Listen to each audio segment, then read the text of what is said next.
Hello guys, how are you? Good morning. आज हम इस वीडियो में क्लास 11th की माइक्रो इकोनॉमिक का चैप्टर जो है second, consumer equilibrium utility analysis, इसमें आज का जो हमारा टॉपिक है वो बहुत ही इम्पोर्टेंट टॉपिक है, जिसे law of diminishing marginal utility. आज हम ये देखेंगे कि law of diminishing marginal utility क्या होता है।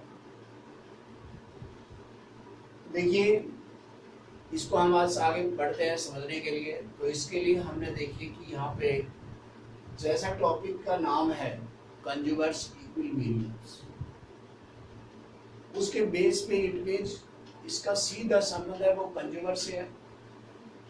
और कंज्यूमर क्या करता है? गुड्स और सर्विसेज का कंज्यूम करता है।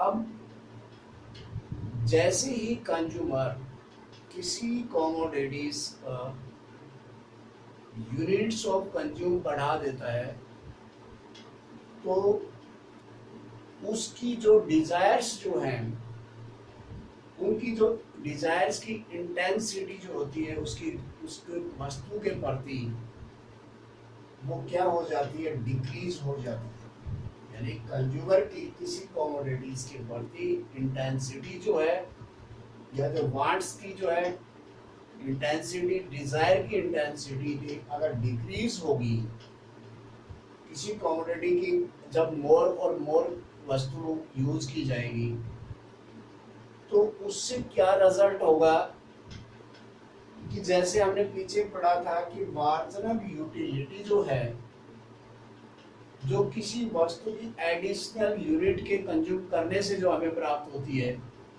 वो डिक्लाइन हो जाएगी, वो कम हो जाएगी।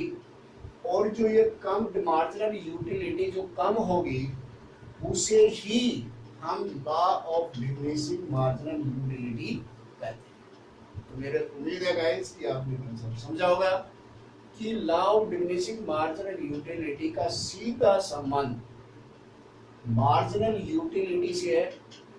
मार्जिनल यूटिलिटी डाउन डिक्लाइन होगी, वो कब होगी? जब किसी वस्तु का ज्यादा यूनिट से कंज्यूम की जाएगी और उससे मिलने वाली जो उपयोगिता है, वो मार्जिनल यूटिलिटी है, वो रिड्यूस होती जाती है, डिक्लाइन होगी। और जो डिक्लाइन होगी उसी को हम diminishing marginal utility, law of diminishing marginal utility कहते हैं। अब देखिए इसका संबंध जब, लेकिन यहाँ पे जो मार्जिनल यूटिलिटी जो है और टोटल यूटिलिटी है, उसमें मैंने पिछली वीडियो में भी बताया था कि इनमें इनवर्स रिलेशंस होता है।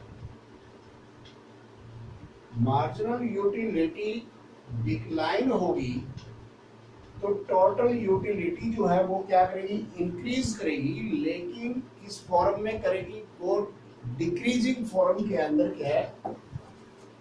इंक्रीज करेगी।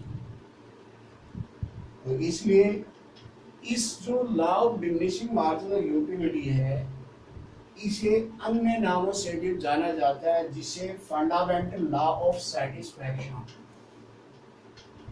फंडामेंट आधारभूत संतुष्टि का नियम जो है, इसे कहा जाता है। क्यों कहा जाता है? क्योंकि ये सभी तरह की जो गुड्स और जो सर्विसेज है उनके ऊपर इम्प्लीमेंट होगा।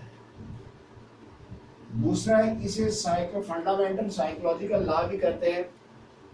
लेकिन ये जो लॉ जो है, इसे इम्प्लीमेंट होने के लिए कुछ अजम्पशंस भी होनी बहुत जरूरी है गाइस। तो ये आपको ध्यान में रखना होगा कि किसी भी वस्तु या सर्विसेज का उपभोग जो है वो एक प्रॉपर स्टैंडर्डाइज होगा, एक पर्टिकुलर स्टैंडर्ड में होगा, तभी ये नियम इंप्लीमेंट होगा, अदरवाइज नहीं होगा, जिसे हम अजम्पशंस ऑफ लॉ कहते हैं।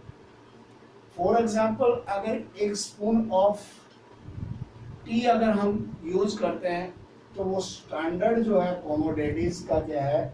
यूनिट नहीं होगा। लेकिन एक कप ऑफ टी जो है वो क्या है कि स्टैंडर्ड यूनिट माना जाएगा।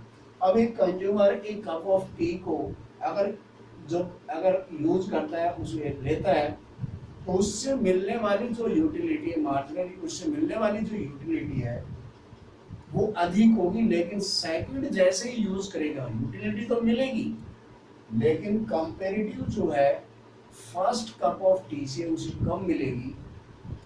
और ये कम जो मिली सेकंड एडिशनल यूनिट से, वो उसकी मार्जिनल यूटिलिटी है, वो यूटिलिटी है वो पहले की बजाय कम मिलेगी। देखिए एक चीज यहाँ पर और मैं बताना चाहूंगा कि first units of A commodities से मिलने वाली जो टोटल यूटिलिटी है और मार्जिनल यूटिलिटी है वो इक्वल होती है। और जैसे सेकंड यूनिट जो है यूनिट से अगर कंज्यूमर कंज्यूम करता है तो इसमें मार्जिनल यूटिलिटी है वो डिक्रीज हो जाएगी, लेकिन टोटल यूटिलिटी है वो इंक्रीज होगी, लेकिन डिक्रीज फॉर्म में हो जाएगी। इट मींस यहाँ पर standard of unit he consume करेंगे तब ये नियम लागू होगा, अदरवाइज नहीं होगा। दूसरा जो कमोडिटी जो है जो कंजम्पशन कर किया जा रहा है वो उनमें कंटिन्यूटी होनी चाहिए, कंटिन्यूअसली उनका यूज होना चाहिए। अगर उनके कंजम्पशन के बीच में गैप हो गया तो भी ये नियम लागू नहीं होगा। फॉर एग्जांपल अगर हमने कंटिन्यू जो कप ऑफ टी जो है एक के साथ एक पिया, तभी ये नियम कहते हैं इस नियम के अकॉर्डिंग उससे मिलने वाली जो मार्जिनल यूटिलिटी कम होगी। लेकिन अगर सुबह की बजाय दोपहर में या शाम को दोबारा दूसरा कप पिया तो उससे मिलने वाली यूटिलिटी कम होने की बजाय अधिक भी हो सकती है। तो इसलिए इसकी है जो अजम्पशंस है वो क्या होगी, तो स्टैंडर्ड यूनिट ऑफ कमोडिटी होनी चाहिए, प्रॉपर यूनिट होनी चाहिए। दूसरा क्या है कि जो कंटिन्यूटी हो तभी ये नियम लागू होगा। तो मेरे को उम्मीद है गाइस कि आज ये टॉपिक आपको क्लियर होगा। इसे लाइक करना और सब्सक्राइब करना न भूलें। अगली वीडियो में मिलेंगे नेक्स्ट टॉपिक के साथ। Thanks to nice day.